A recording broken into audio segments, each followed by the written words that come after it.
लीजिए सुनिए प्रेमचंद की लिखी कहानी ग्रहदाह। वाचन समीर गोस्वामी का है। सत्यप्रकाश के जन्मोत्सव में लाला देव प्रकाश ने बहुत रुपए खर्च किए थे। उसका विद्यारंभ संस्कार भी खूब धूमधाम से किया गया। उसके हवा खाने को एक छोटी सी गाड़ी थी। शाम को नौकर उसे टहलाने ले जाता था। एक नौकर उसे पाठशाला पहुंचाने जाता। दिन भर वहीं बैठा रहता और उसे साथ लेकर घर आता। कितना सुशील होनहार बालक था। गोरा मुखड़ा, बड़ी बड़ी आंखें, ऊंचा मस्तक, पतले पतले लाल अधर, भरे हुए पांव। उसे देखकर सहसा मुंह से निकल पड़ता था, भगवान इसे जिला दे, प्रतापी मनुष्य होगा। उसकी बल बुद्धि की प्रखरता पर लोगों को आश्चर्य होता था। नित्य उसके मुख चंद्र पर हंसी खेलती रहती थी। किसी ने उसे हठ करते या रोते नहीं देखा। वर्षा के दिन थे। देव प्रकाश पत्नी को लेकर गंगा जल स्नान करने गए। नदी खूब चढ़ी हुई थी, मानो अनाथ की आंखें हों। उनकी पत्नी निर्मला जल में बैठकर जल क्रीड़ा करने लगी। कभी आगे जाती, कभी पीछे जाती, कभी डुबकी मारती, कभी अंजुलियों से छींटे उड़ाती। देव प्रकाश ने कहा, अच्छा अब निकलो, सर्दी हो जाएगी। निर्मला ने कहा, कहो मैं छाती तक पानी में चली जाऊं। देव प्रकाश, और जो कहीं पैर फिसल जाए। निर्मला, पैर क्या फिसलेगा। ये कहकर वो छाती तक पानी में चली गई। पति ने कहा, अच्छा अब आगे पैर न रखना। किंतु निर्मला के सिर पर मौत खेल रही थी। ये जल क्रीड़ा नहीं, मृत्यु क्रीड़ा थी। उसने एक पग और आगे बढ़ाया और फिसल गई। मुंह से एक चीख निकली। दोनों हाथ सहारे के लिए ऊपर उठे और फिर जलमग्न हो गए। एक पल में प्यासी नदी उसे पी गई।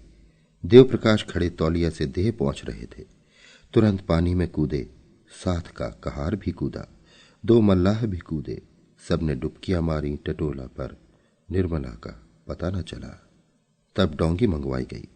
मल्लाह ने बार बार गोते मारे, पर लाश हाथ न आई। देव प्रकाश शोक में डूबे घर आए। सत्य प्रकाश किसी उपहार की आशा में दौड़ा। पिता ने गोद में उठा लिया और बड़े यत्न करने पर भी अपनी सिसक को न रोक सके। सत्य प्रकाश ने पूछा, अम्मा कहाँ है। देव, बेटा गंगा ने उन्हें न्योता खाने के लिए रोक लिया। सत्य प्रकाश ने उनके मुख की ओर जिज्ञासा के भाव से देखा और आशय समझ गया। अम्मा अम्मा कहकर रोने लगा। मातृहीन बालक संसार का सबसे करुणाजनक प्राणी है। दीन से दीन प्राणियों को भी ईश्वर का आधार होता है, जो उनके हृदय को संभालता है। मातृहीन बालक इस आधार से वंचित होता है। माता ही उनके जीवन का एकमात्र आधार होती है। माता बिना वो पंखहीन पक्षी है। सत्य प्रकाश को एकांत से प्रेम हो गया। अकेला बैठा रहता।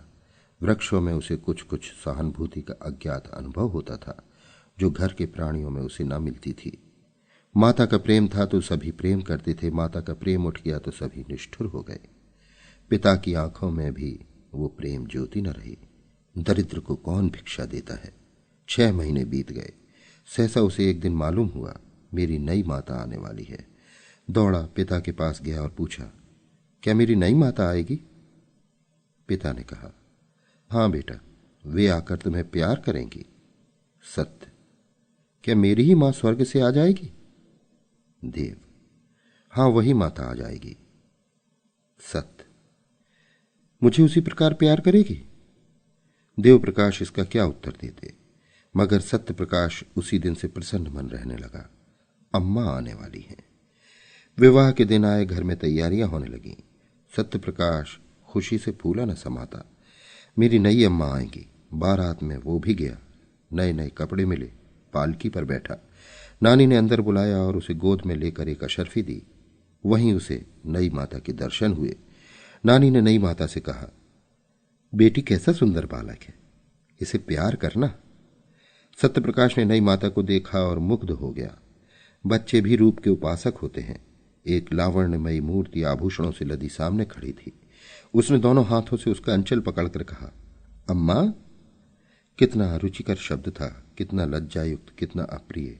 वो ललना जो देवप्रिया नाम से संबोधित होती थी, ये उत्तरदायित्व, त्याग और क्षमा का संबोधन न सह सकी।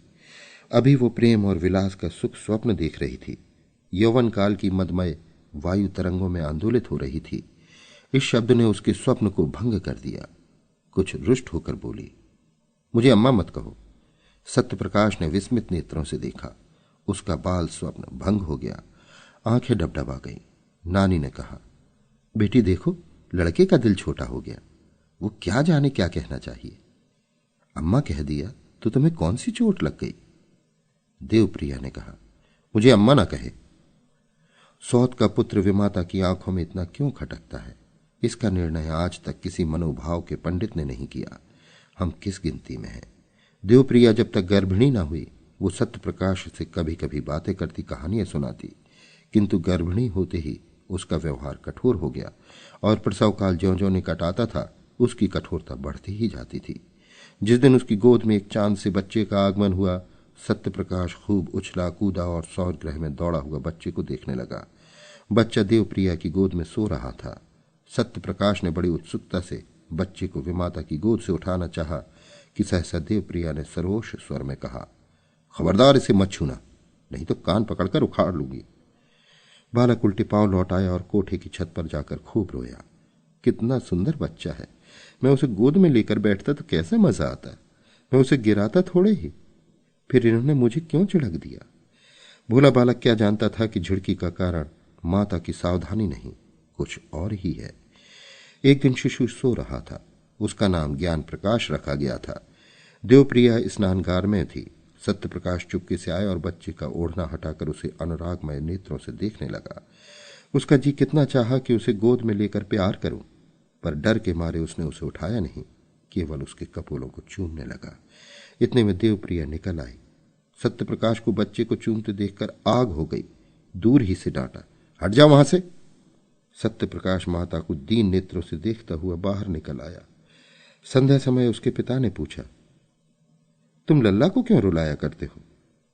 सत्य, मैं तो उसे कभी नहीं रुलाता, अम्मा खिलाने को नहीं देती। देव, झूठ बोलते हो, आज तुमने बच्चे को चुटकी काटी? सत्य, जी नहीं, मैं तो उसकी मुर्छियां ले रहा था। देव, झूठ बोलता है?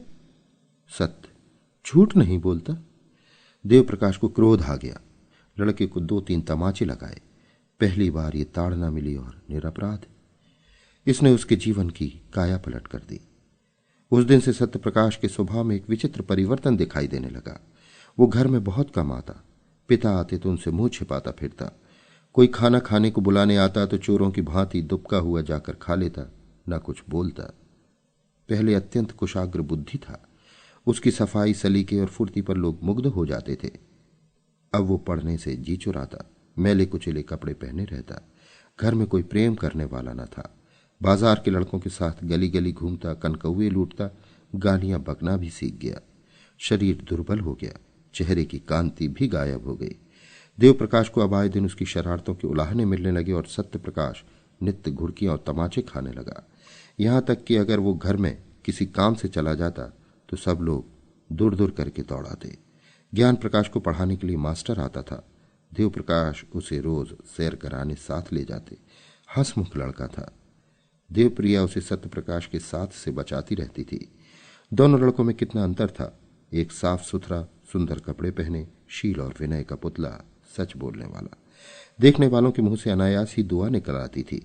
दूसरा मैला, नटखट, चोरों की तरह मुंह छिपाए हुए, मुंहफट, बात बात पर गालियां बकने वाला।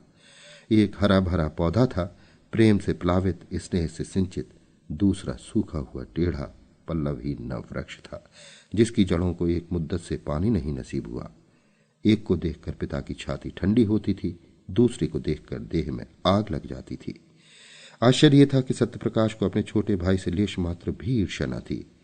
अगर उसके हृदय में कोई कोमल भाव शेष रह गया था तो वह अपने भाई के प्रति स्नेह था। उस मरुभूमि में यही एक हरियाली थी। ईर्ष्या साम्य भाव की द्योतक है।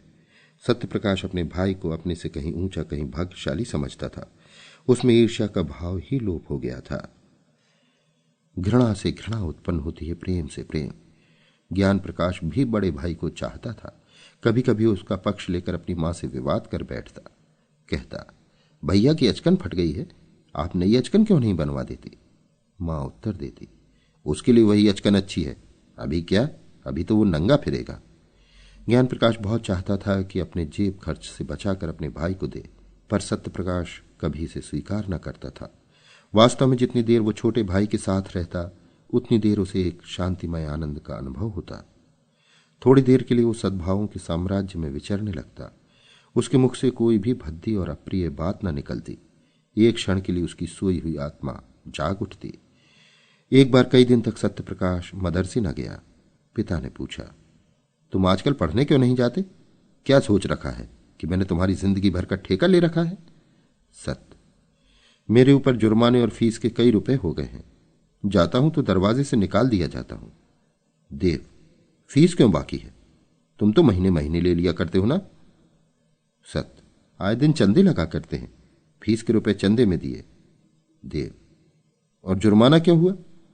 सत्य, फीस न देने के कारण। देव, तुमने चंदा क्यों दिया? सत्य, ज्ञानू ने चंदा दिया तो मैंने भी दिया। देव, तुम ज्ञानू से जलते हो? सत्य, मैं ज्ञानू से क्यों जलने लगा? यहां हम और वो दो हैं, बाहर हम और वो एक समझे जाते हैं। मैं ये नहीं कहना चाहता कि मेरे पास कुछ नहीं है। देव, क्यों कहते शर्म आती है? सत्य, जी हां, आपकी बदनामी होगी। देव, अच्छा, तो आप मेरी मान रक्षा करते हैं। ये क्यों नहीं कहते कि पढ़ना अब तुझे मंजूर नहीं? मेरे पास इतना रुपया नहीं कि तुम्हें एक एक क्लास में 3-3 साल पढ़ाऊं और ऊपर से तुम्हारे खर्च के लिए भी प्रतिमास कुछ दूं। ज्ञान बाबू कितना छोटा है, लेकिन तुमसे एक ही दर्जा नीचे है। तुम इस साल जरूर ही फेल होगे और वो जरूर ही पास होकर अगले साल तुम्हारे साथ हो जाएगा। तब तो तुम्हारे मुंह में कालिख लगेगी। सत्य, विद्या मेरे भाग्य ही में नहीं है। देव, तुम्हारे भाग्य में क्या है? सत्य, भीख मांगना। देव, तो फिर भीख मांगो, मेरे घर से निकल जाओ। देव प्रिया भी आ गई, बोली, शर्माता तो नहीं और बातों का जवाब देता है। ये जली कटी बातें अब मुझसे न सही जाएंगी। मैं खून का घूंट पी पी कर रह जाती हूं। देव प्रकाश, बेहया है, कल से इसका नाम कटवा दूंगा। भीख मांगनी है तो भीख ही मांगे। दूसरे दिन सत्यप्रकाश ने घर से निकलने की तैयारी कर दी। उसकी उम्र अब 16 साल की हो गई थी। इतनी बात सुनने के बाद अब उसे घर में रहना असह्य हो गया। जब हाथ पांव न थे, किशोर अवस्था की असमर्थता थी, तब तक अवहेलना, निरादर, निष्ठुरता, भर्त्सना सब कुछ सहकर घर में रहता था। अब हाथ पांव हो गए थे, उस बंधन में क्यों रहता? आत्माभिमान आशा की भांति बहुत चिरजीवी होता है। गर्मी के दिन थे, दोपहर का समय। घर के सब प्राणी सो रहे थे। सत्य प्रकाश ने अपनी धोती बगल में दबाई, छोटा सा बैग हाथ में लिया और चाहता था कि चुपके से बैठक से निकल जाए कि ज्ञानू आ गया और उसे कहीं जाने को तैयार देखकर बोला, कहाँ जाते हो भैया? सत्य, जाता हूं, कहीं नौकरी करूंगा। ज्ञानू, मैं जाकर अम्मा से कह देता हूं। सत्य, तो फिर मैं तुमसे छिपकर चला जाऊंगा। ज्ञानू, क्यों चले जाओगे? तुम्हें मेरी जरा भी मोहब्बत नहीं? सत्य प्रकाश ने भाई को गले लगाकर कहा, तुम्हें छोड़कर जाने को जी तो नहीं चाहता, लेकिन जहां कोई पूछने वाला नहीं है वहां पड़े रहना बेहयाई है। कहीं 10-5 की नौकरी कर लूंगा और पेट पालता रहूंगा, और किस लायक हूं? ज्ञान, तुमसे अम्मा क्यों इतना चिढ़ती हैं? मुझे तुमसे मिलने को मना किया करती हैं। सत्य, मेरे नसीब खोटे हैं और क्या। ज्ञान, तुम लिखने पढ़ने में जी नहीं लगाते? सत्य, लगता ही नहीं, कैसे लगाऊं? जब कोई परवाह नहीं करता तो मैं भी सोचता हूं ये ना होगा, ठोकर खाऊंगा बला से। ज्ञान, मुझे भूल तो न जाओगे? मैं तुम्हारे पास खत लिखा करूंगा, मुझे भी एक बार अपने यहां बुलाना। सत्य, तुम्हारे स्कूल के पते से चिट्ठी लिखूंगा। ज्ञान रोते रोते, मुझे न जाने क्यों तुम्हारी बड़ी मोहब्बत लगती है। सत्य, मैं तुम्हें सदैव याद रखूंगा। ये कहकर उसने फिर भाई को गले लगाया और घर से निकल पड़ा। पास एक कौड़ी भी न थी और वो कलकत्ते जा रहा था। सत्यप्रकाश कलकत्ते क्यों कर पहुंचा, इसका वृत्तांत लिखना व्यर्थ है। युवकों में दुस्साहस की मात्रा अधिक होती है। वे हवा में किले बना सकते हैं, धरती पर नाव चला सकते हैं। कठिनाइयों की उन्हें कुछ परवाह नहीं होती। अपने ऊपर असीम विश्वास होता है। कलकत्ते पहुंचना ऐसा कष्ट साध्य न था। सत्यप्रकाश चतुर युवक था। पहले ही उसने निश्चय कर लिया था कि कलकत्ते में क्या करूंगा, कहां रहूंगा। उसके बैग में लिखने की सामग्री मौजूद थी। बड़े शहर में जीविका का प्रश्न कठिन भी है और सरल भी। सरल है उनके लिए जो हाथ से काम कर सकते हैं, कठिन है उनके लिए जो कलम से काम करते हैं।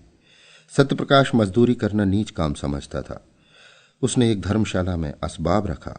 बाद में शहर के मुख्य स्थानों का निरीक्षण करके एक डाकघर के सामने लिखने का सामान लेकर बैठ गया और अनपढ़ मजदूरों की चिट्ठियां, मनी ऑर्डर आदि लिखने का व्यवसाय करने लगा।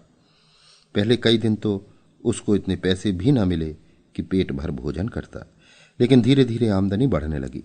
वो मजदूरों से इतने विनय के साथ बातें करता और उनके समाचार इतने विस्तार से लिखता कि बस वे पत्र को सुनकर बहुत प्रसन्न होते। अशिक्षित लोग एक ही बात को 2-2, 3-3 बार लिखते हैं। उनकी दशा ठीक रोगियों की सी होती है जो वैद्य से अपनी व्यथा और वेदना का वृतांत कहते नहीं थकते। सत्यप्रकाश सूत्र को व्याख्या का रूप देकर मजदूरों को मुग्ध कर देता था। एक संतुष्ट होकर जाता तो अपने कई अन्य भाइयों को खोज लाता। एक ही महीने में उसे 1 रुपया रोज मिलने लगा। उसने धर्मशाला से निकलकर शहर से बाहर 5 रुपये महीने पर एक छोटी सी कोठरी ले ली। 1 जून खाता, बर्तन अपने हाथों से धोता, जमीन पर सोता। उसे अपने निर्वासन पर जरा भी खेद और दुख न था। घर के लोगों की कभी याद न आती। वो अपनी दशा पर संतुष्ट था। केवल ज्ञान प्रकाश की प्रेम युक्त बातें न भूलती। अंधकार में यही एक प्रकाश था। विदाई का अंतिम दृश्य आंखों के सामने फिरा करता। जीविका से निश्चिंत होकर उसने ज्ञान प्रकाश को एक पत्र लिखा। उत्तर आया तो उसके आनंद की सीमा न रही। ज्ञान मुझे याद करके रोता है, मेरे पास आना चाहता है।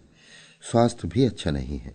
प्यासे को पानी से जो तृप्ति मिलती है वही तृप्ति इस पत्र से सत्यप्रकाश को हुई। मैं अकेला नहीं हूं, कोई मुझे भी चाहता है, मुझे भी याद करता है। उसी दिन से सत्यप्रकाश को यह चिंता हुई कि ज्ञान के लिए कोई उपहार भेजूं। युवकों को मित्र बहुत जल्द मिल जाते हैं। सत्यप्रकाश की भी कई युवकों से मित्रता हो गई थी। उसके साथ कई बार सिनेमा देखने गया। कई बार बूटी, भंग, शराब, कबाब की भी ठहरी।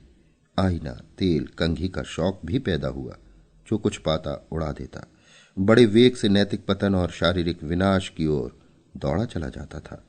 इस प्रेम पत्र ने उसके पैर पकड़ लिए।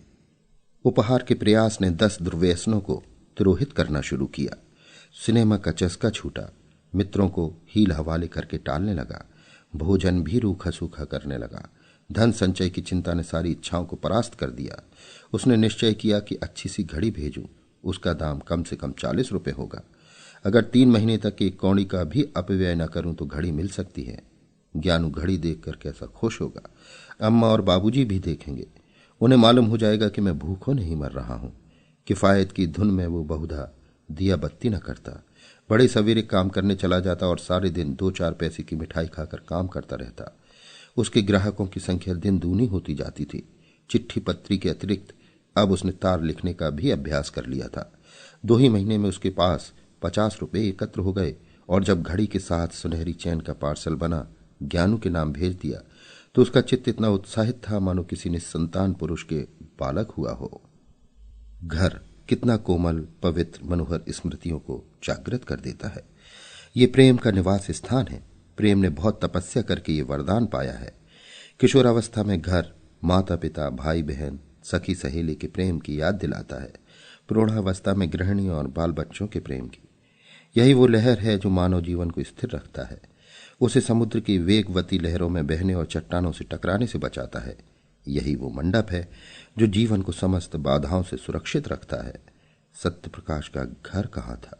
वो कौन सी शक्ति थी जो कलकत्ते के विराट प्रलोभनों से उसकी रक्षा करती थी? माता का प्रेम, पिता का स्नेह, बाल बच्चों की चिंता नहीं। उसका रक्षक, उद्धारक, उसका पारितोषक केवल ज्ञान प्रकाश का स्नेह था। उसी के निमित्त वो एक एक पैसे की किफायत करता था। उसी के लिए वो कठिन परिश्रम करता था और धनोपार्जन के नए नए उपाय सोचता था। उसे ज्ञान प्रकाश के पत्रों से मालूम हुआ था कि इन दिनों देव प्रकाश की आर्थिक स्थिति अच्छी नहीं है। वे एक घर बना रहे हैं जिसमें व्यय अनुमान से अधिक हो जाने के कारण ऋण लेना पड़ा है। इसलिए अब ज्ञान प्रकाश को पढ़ाने के लिए घर पर मास्टर नहीं आता। तब से सत्यप्रकाश प्रति मास ज्ञानू के पास कुछ न कुछ अवश्य भेज देता था। वो अब केवल पत्र लेखक न था, लिखने के सामान की एक छोटी सी दुकान भी उसने खोल ली थी। इससे अच्छी आमदनी हो जाती थी। इस तरह 5 वर्ष बीत गए। रसिक मित्रों ने जब देखा कि अब वो हत्थे नहीं चढ़ता तो उसके पास आना जाना छोड़ दिया। संध्या का समय था। देवप्रकाश अपने मकान में बैठे देवप्रिया से ज्ञान प्रकाश के विवाह के संबंध में बातें कर रहे थे। ज्ञानू अब 17 वर्ष का सुंदर युवक था। बाल विवाह के विरोधी होने पर भी देवप्रकाश अब इस शुभ मुहूर्त को न टाल सकते थे, विशेषतः जब कोई महाशय 5,000 रुपया दहेज देने को प्रस्तुत हो। देवप्रकाश: मैं तो तैयार हूं, लेकिन तुम्हारा लड़का भी तो तैयार हो। देवप्रिया: तुम बातचीत पक्की कर लो, वो तैयार हो ही जाएगा। सभी लड़के पहले नहीं करते हैं। देव: ज्ञानू का इनकार केवल संकोच का इनकार नहीं है, वो सिद्धांत का इनकार है। वो साफ साफ कह रहा है कि जब तक भैया का विवाह न होगा मैं अपना विवाह करने पर राजी नहीं हूं। देवप्रिया: उसकी कौन चलावे? वहां कोई रखली होगी, विवाह क्यों करेगा? यहां कोई देखने जाता है। देव झुंझलाकर: रखली होती तो तुम्हारे लड़के को 40 रुपए महीने न भेजता और न वे चीजें ही देता जो पहले महीने से अब तक बराबर देता चला आता है। ना जाने क्यों तुम्हारा मन उसकी ओर से इतना मैला हो गया है। चाहे वो जान निकाल कर भी दे दे, लेकिन तुम न पसीजोगी। देवप्रिया नाराज होकर चली गई।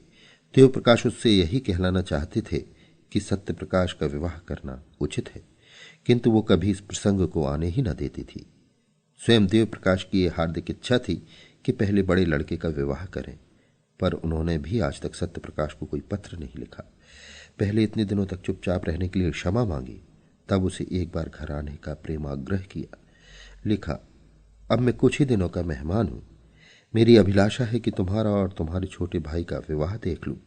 मुझे बहुत दुख होगा यदि तुम मेरा विनय स्वीकार न करोगे। ज्ञान प्रकाश के असमंजस की बात भी लिखी। अंत में इस बात पर जोर दिया कि किसी और विचार से नहीं तो ज्ञानू के प्रेम के नाते ही तुम्हें इस बंधन में पड़ना होगा। सत्यप्रकाश को यह पत्र मिला तो उसे बहुत खेद हुआ।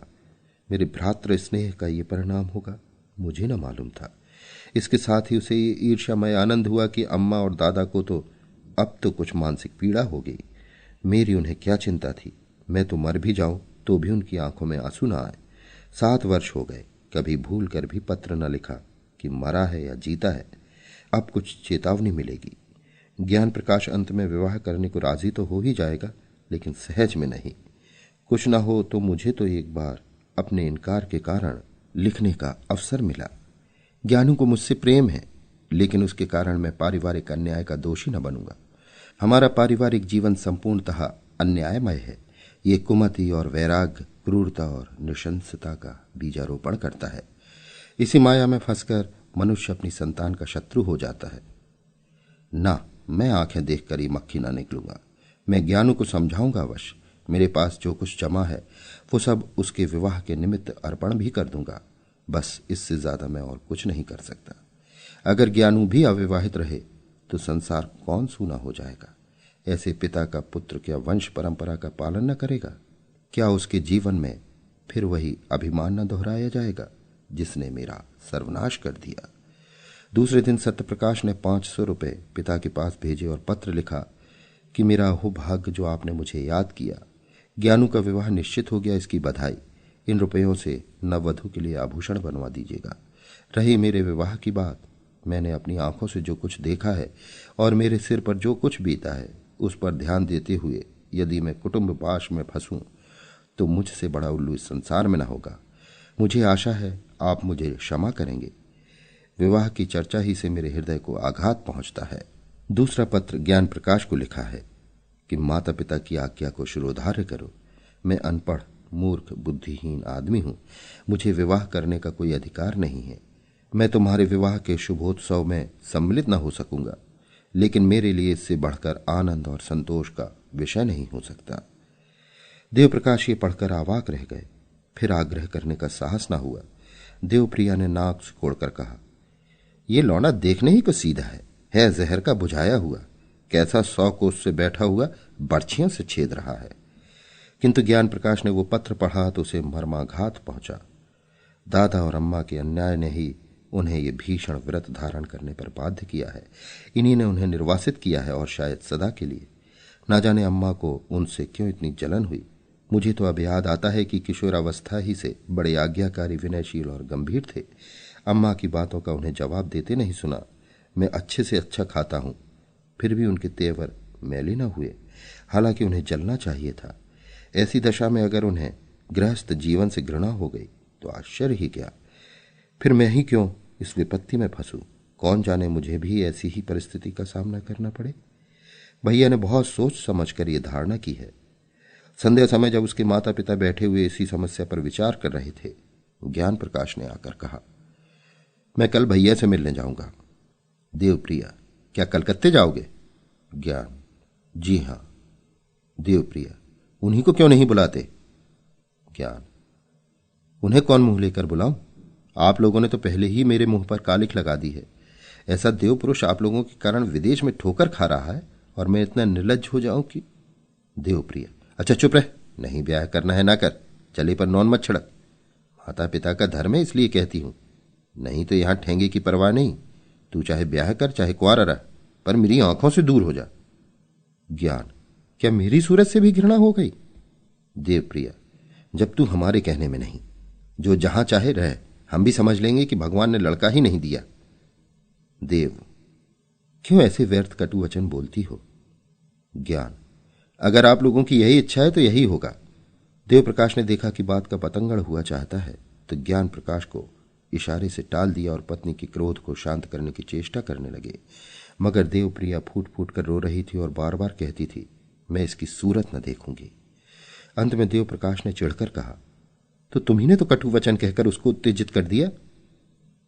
देवप्रिया, ये सब विष उस चांडाल ने बोया है, जो यहां से 7 समुंदर पार बैठा मुझे मिट्टी में मिलाने का उपाय कर रहा है। मेरे बेटे को मुझसे छीनने के लिए ही उसने ये प्रेम का स्वांग भरा है। मैं उसकी नस नस पहचानती हूं। उसका ये मंत्र मेरी जान लेकर छोड़ेगा। नहीं तो मेरा ज्ञानू, जिसने कभी मेरी बात का जवाब नहीं दिया, यों मुझे न जलाता। देव, अरे तो क्या विवाह ही ना करेगा? अभी गुस्से में अनाप शनाप बक गया है, जरा शांत हो जाएगा तो मैं समझाकर राजी कर लूंगा। देवप्रिया, मेरे हाथ से निकल गया। देवप्रिया की आशंका सत्य निकली। देवप्रकाश ने बेटे को बहुत समझाया, कहा, तुम्हारी माता इस शोक से मर जाएगी, किंतु कुछ असर न हुआ। उसने एक बार नहीं करके हाँ ना की। निदान पिता भी निराश होकर बैठ रहे। 3 साल तक प्रतिवर्ष विवाह के दिनों में ये प्रश्न उठता रहा, पर ज्ञान प्रकाश अपनी प्रतिज्ञा पर अटल रहा। माता का रोना धोना निष्फल हुआ। हाँ, उसने माता की एक बात मान ली, वो भाई से मिलने कलकत्ते न गया। 3 साल में घर में बड़ा परिवर्तन हो गया। देवप्रिया की 3 कन्याओं का विवाह हो गया। अब घर में उसके सिवा कोई स्त्री न थी। सूना घर उसे फाड़े खाता था। जब वो निराश और क्रोध से पागल हो जाती तो सत्य प्रकाश को खूब जी भर कोसती, मगर दोनों भाइयों में पत्र व्यवहार बराबर होता रहता था। देवप्रकाश के स्वभाव में एक विचित्र उदासीनता प्रकट होने लगी। उन्होंने पेंशन ले ली थी और प्रायः धर्म ग्रंथों का अध्ययन किया करते थे। ज्ञान प्रकाश ने आचार्य की उपाधि प्राप्त कर ली थी और एक विद्यालय में अध्यापक हो गए थे। देवप्रिया अब संसार में अकेली थी। देवप्रिया अपने पुत्र को गृहस्थी की ओर खींचने के लिए नित्य टोने टोटके किया करती। बरादरी में कौन सी कन्या सुंदरी है, गुणवती है, सुशिक्षिता है, उसका बखान किया करती। पर ज्ञान प्रकाश को इन बातों की सुनने की भी फुर्सत न थी। मोहल्ले के और घरों में नित्य ही विवाह होते रहते थे। बहुएं आती थीं, उनकी गोद में बच्चे खेलने लगते थे। घर गुलजार हो जाता था। कहीं विदाई होती थी, कहीं बधाइयां आती थी, कहीं गाना बजाना होता था, कहीं बाजे बजते थे। ये चहल पहल देखकर देवप्रिया का चित्त चंचल हो जाता। उसे मालूम होता, मैं ही संसार में सबसे अभाग्नी हूं। मेरे ही भाग्य में ये सुख भोगना नहीं बदा है। भगवान ऐसा भी कोई दिन आएगा कि मैं अपनी बहू का मुख चंद्र देखूंगी, उसके बालकों को गोद में खिलाऊंगी। वो भी कोई दिन होगा कि मेरे घर में भी आनंदोत्सव मधुर गान की ताने उठेंगी। रात दिन ये बातें सोचते सोचते देवप्रिया की दशा उन्मादनी की सी हो गई। आप ही आप सत्य प्रकाश को कोसने लगी। वही मेरे प्राणों का घातक है। तल्लीनता उन्माद का प्रधान गुण है। तल्लीनता अत्यंत रचनाशील होती है। वो आकाश में देवताओं के विमान उड़ाने लगती है। अगर भोजन में नमक तेज हो गया तो ये शत्रु ने कोई रोड़ा रख दिया होगा। देवप्रिया को अब कभी कभी धोखा हो जाता कि सत्यप्रकाश घर में आ गया है, वो मुझे मारना चाहता है, सत्यप्रकाश को विष खिलाए देता है। एक दिन उसने सत्यप्रकाश के नाम पत्र लिखा और उसे जितना कोसते बना उतना कोसा। तू मेरे प्राणों का बैरी है, मेरे कुल का घातक है, हत्यारा है। वो कौन दिन आएगा कि तेरी मिट्टी उठेगी। तूने मेरे लड़के पर वशीकरण मंत्र चलवा दिया है।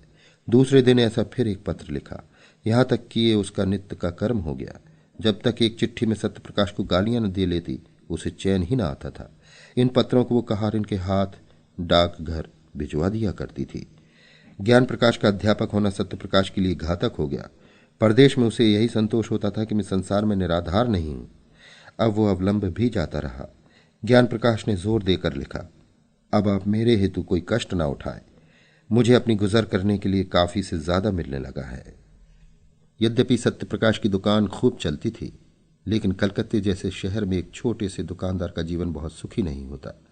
60-70 रुपये मासिक आमदनी होती ही क्या है।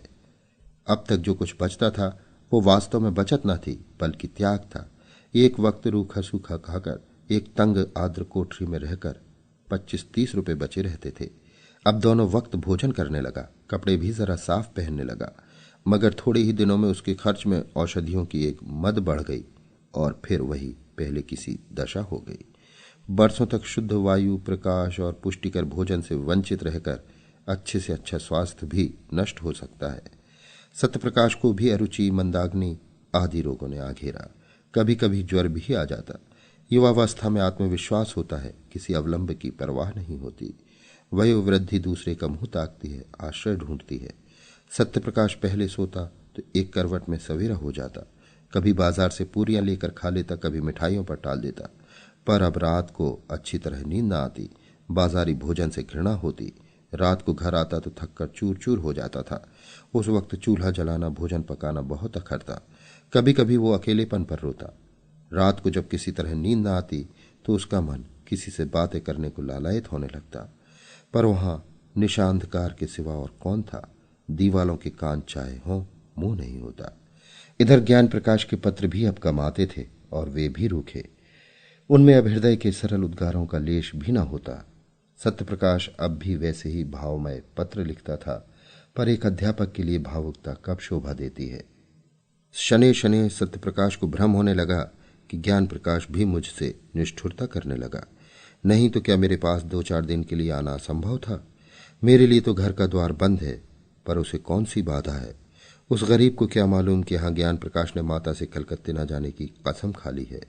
इस भ्रम ने उसे और भी हताश कर दिया। शहरों में मनुष्य बहुत होते हैं, पर मनुष्यता बिरले ही में होती है। सत्यप्रकाश उस बहुसंख्यक स्थान में भी अकेला था। उसके मन में अब एक नई आकांक्षा अंकुरित हुई। क्यों न घर लौट चलूं, किसी संगिनी के प्रेम में क्यों न शरण लूं। वो सुख और शांति और कहाँ मिल सकती है। मेरे जीवन के निराशा अंधकार को कौन ज्योति आलोकित कर सकती है। वो इस आवेश को अपनी संपूर्ण विचार शक्ति से रोकता। जिस भांति किसी बालक को घर में रखी हुई मिठाइयों की याद बार बार खेल से घर खींच लाती है, उसी तरह उसका चित्त भी बार बार उन्हीं मधुर चिंताओं में मग्न हो जाता था। वो सोचता, मुझे विधाता ने सब सुख से वंचित कर दिया है, नहीं तो मेरी दशा ऐसी हीन क्यों होती। मुझे ईश्वर ने बुद्धि न दी थी क्या मैं श्रम से जी चुराता था। अगर बालपन ही में मेरे उत्साह और अभिरुचि पर तुषार न पड़ गया होता, मेरी बुद्धि शक्तियों का गला न घोंट दिया गया होता, तो मैं आज आदमी होता, पेट पालने के लिए इस विदेश में न पड़ा रहता। नहीं, मैं अपने ऊपर ये अत्याचार न करूंगा। महीनों तक सत्यप्रकाश के मन और बुद्धि में ये संग्राम होता रहा। एक दिन वो दुकान से आकर चूल्हा जलाने जा रहा था कि डाकिये ने पुकारा। ज्ञान प्रकाश के सिवा उसके पास और किसी के पत्र न आते थे। आज ही उसका पत्र आ चुका था। ये दूसरा पत्र क्यों? किसी अनिष्ट की आशंका हुई। पत्र लेकर पढ़ने लगा। एक क्षण में पत्र उसके हाथ से छूटकर गिर पड़ा और वो सिर थामकर बैठ गया कि जमीन पर न गिर पड़े। ये देवप्रिया की विषयुक्त लेखनी से निकला हुआ जहर का प्याला था, जिसने एक पल में संज्ञाहीन कर दिया। उसकी सारी मर्मातक व्यथा, क्रोध, नैराश, कृतघ्नता, ग्लानि केवल एक ठंडी सांस में समाप्त हो गई। वो जानकर चारपाई पर लेटा रहा। मानसिक व्यथा आग से पानी हो गई। हाँ, ये सारे जीवन को मिट्टी में मिलाने के लिए ही प्रेम का स्वांग भर रहा हूं। भगवान, तुम ही साक्षी हो। दूसरे दिन फिर देवप्रिया का पत्र पहुंचा। सत्यप्रकाश ने लेकर उसे फाड़ डाला। पढ़ने की हिम्मत न पड़ी। एक दिन ही दिन पीछे तीसरा पत्र पहुंचा। उसका वही अंत हुआ। फिर वो नित्य का क्रम हो गया। पत्र आता और फाड़ दिया जाता, किंतु देवप्रिया का अभिप्राय बिना पढ़े ही पूरा हो जाता। सत्यप्रकाश के मर्म स्थान पर एक चोट और पड़ जाती थी। 1 महीने की भीषण आर्थिक वेदना के बाद सत्यप्रकाश को जीवन से घृणा हो गई। उसने दुकान बंद कर दी, बाहर आना जाना छोड़ दिया। सारे दिन खाट पर पड़ा रहता। वे दिन याद आते जब माता पुचकार कर गोद में बिठा लेती और कहती, बेटा। पिता भी संध्या समय दफ्तर से आकर गोद में उठा लेते और कहते, भैया। माता की सजीव मूर्ति उसके सामने आ खड़ी होती, ठीक वैसी ही जब गंगा स्नान करने गई थी। उसकी प्यार भरी बातें कानों में आने लगती। फिर वो दृश्य सामने आ जाता जब उसने नववधू माता को अम्मा कहकर पुकारा था। तब उसके कठोर शब्द याद आ जाते, उसके क्रोध से भरे हुए विकराल नेत्र आंखों के सामने आ जाते। उसे अब अपना सिसक सिसक कर रोना याद आ जाता। फिर सौर ग्रह का दृश्य सामने आता। उसने कितने प्रेम से बच्चे को गोद में लेना चाहा था। तब माता के वज्र के से शब्द कानों में गूंजने लगते, हाय, उसी वज्र ने मेरा सर्वनाश कर दिया। फिर ऐसी कितनी घटनाएं याद आती। अब बिना किसी अपराध में मां डांट बताती। पिता का निर्दय निष्ठुर व्यवहार याद आने लगता। उनका बात बात पर म्यूरियां बदलना, माता के मिथ्या अपवादों पर विश्वास करना। हाय, मेरा जीवन नष्ट हो गया। तब वो करवट बदल लेता और फिर वही दृश्य आंखों में फिरने लगते। फिर करवट बदलता और चिल्लाकर कहता, इस जीवन का अंत क्यों नहीं हो जाता। इस भांति पड़े पड़े उसे कई दिन हो गए। संध्या हो गई थी कि सहसा उसे द्वार पर किसी के पुकारने की आवाज सुनाई दी। उसने कान लगाकर सुना और चौंक पड़ा। किसी परिचित मनुष्य की आवाज थी। दौड़ द्वार पर आया तो देखा ज्ञान प्रकाश खड़ा है। कितना रूपवान पुरुष था। उसके गले से लिपट गया। ज्ञान प्रकाश ने उसके पैरों को स्पर्श किया। दोनों भाई घर में आए। अंधकार छाया हुआ था। घर की ये दशा देखकर ज्ञान प्रकाश, जो अब तक अपने कंठ के आवेग को रोके हुए था, रो पड़ा। सत्य प्रकाश ने लालटेन जलाई। घर क्या था? भूत का डेरा था। सत्य प्रकाश ने जल्दी से एक कुर्ता गले में डाल लिया। ज्ञान प्रकाश भाई का जर्जर शरीर, पीला मुख, बुझी हुई आंख देखता था और रोता था। सत्य प्रकाश ने कहा, मैं आजकल बीमार हूं। ज्ञान प्रकाश, वो तो देख ही रहा हूं। सत्य, तुमने अपने आने की सूचना भी न दी। मकान का पता कैसे चला? ज्ञान, सूचना तो दी थी, आपको पत्र न मिला होगा। सत्य, अच्छा, हां दी होगी, पत्र दुकान में डाल गया होगा। मैं इधर कई दिनों से दुकान नहीं गया। घर पर सब कुशल है? ज्ञान, माताजी का देहांत हो गया। सत्य, अरे, क्या बीमार थी? ज्ञान, जी नहीं, मालूम नहीं क्या खा लिया। इधर उन्हें उन्माद सा हो गया था। पिताजी ने कुछ कटु वचन कहे थे, शायद इसी पर कुछ खा लिया।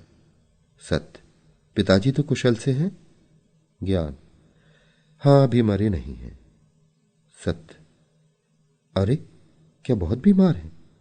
ज्ञान, माता ने विष खा लिया तो वे उसका मुंह खोलकर दवा पिला रहे थे। माताजी ने जोर से उनकी 2 उंगलियां काट लीं। वही विष उनके शरीर में पहुंच गया। तब से सारा शरीर सूज आया है। अस्पताल में पड़े हुए हैं। किसी को देखते हैं तो काटने दौड़ते हैं। बचने की आशा नहीं है। सत्य, तब तो घर ही चौपट हो गया। ज्ञान, ऐसे घर को अब से बहुत पहले चौपट हो जाना चाहिए था। तीसरे दिन दोनों भाई प्रातःकाल कलकत्ते से विदा होकर चल दिए।